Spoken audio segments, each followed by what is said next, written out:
Okay, guys, we're looking at pound JPY this morning. I've needed to let the market relax and we're about to go in. So flick this over. What we're looking at is it's been in the range. It's got to the bottom of the range and it's pushed down. And I'm now looking to get up here. Now, what I'm going to do is I'm going to follow the candles down based on the structure. Now, let me just drop an order in above this candle as it's pushing down. Just move that out the way.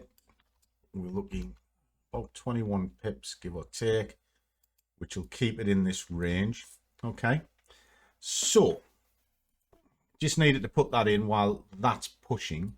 This is kind of like a preempted order that I can follow the candles. Now, the reason why I'm doing it is it's a little salute to Justin, who picked the market. We were having our market call this morning. If we come down in the video vault, there it is there. So we all had a little chat, and it's a Q&A on a Thursday, and I'm trying to help Justin, who's here. Requested pound JPY. Now, I couldn't enter when it was up here simply because I haven't got anywhere for it to go. So I either had to let it relax or wait for the break. It was one or the other. Okay, so that's what I was up to. Now, in the updates, where kind of find that, so Traders Clinic market update, there we go.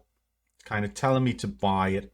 It's actually 19 pips that I should have put in, but I'm happy with 20 odd.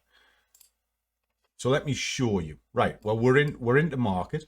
Okay, so if I'm after 19 pips, I'll show you where that comes from as well. Okay, that'll do. Okay, don't need that box anymore, so we'll get rid of that. Okay, so we know where we're getting out. Showed the guys how that was done in the breakdown.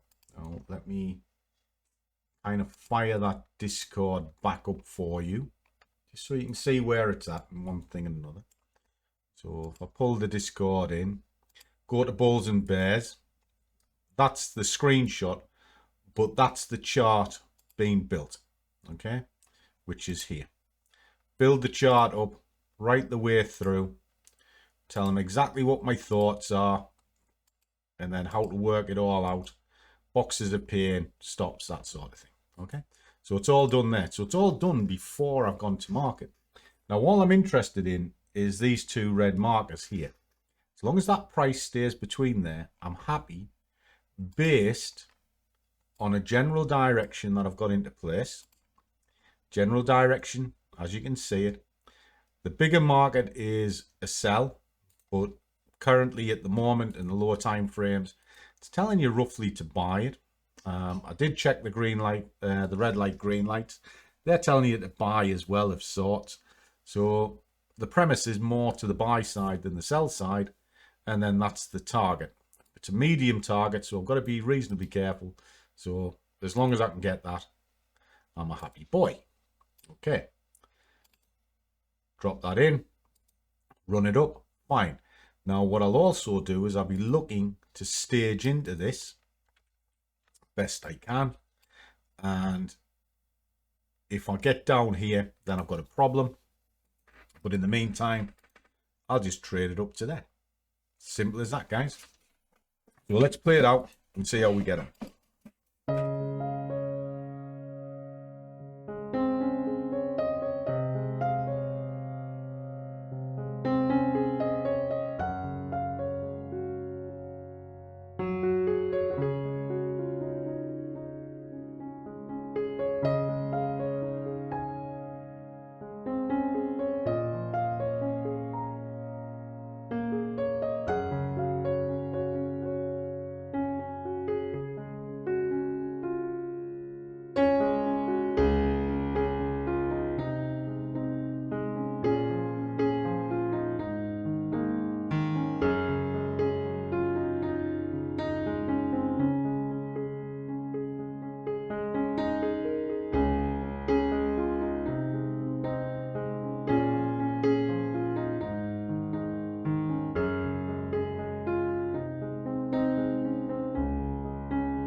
Okay, guys, that's the job done.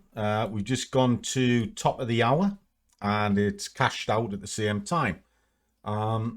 Same drill as always. Make certain you get your tickets out, because if you don't take your tickets out, then you might hit yourself with a little bit of a problem. And then there you go. There's the 95 quid. I'm happy, all right, because I worked the range. Now, there is a question that I've just seen in the Discord that I should really have a look at it. I'll be on to the Ask Scruffs tomorrow. Right, so he's looking at the GJ same as me, and he waited for it to relax on itself. Well, I did as well. Followed the candles for the rounded retest on the RSI, and he didn't get tagged in. However, it's come towards top of the hour. Am I staying clear? Blah, blah, blah. Right. When I was getting in down here, you've got a general trend to the upper side. We could see the candles coming back on themselves, count back to see where they are, and then just follow them. If you're waiting for every single lineup, you'll probably wait forever. But if we're down here, we've got free air up to this barrier, and look, it's bounced off the barrier just the same.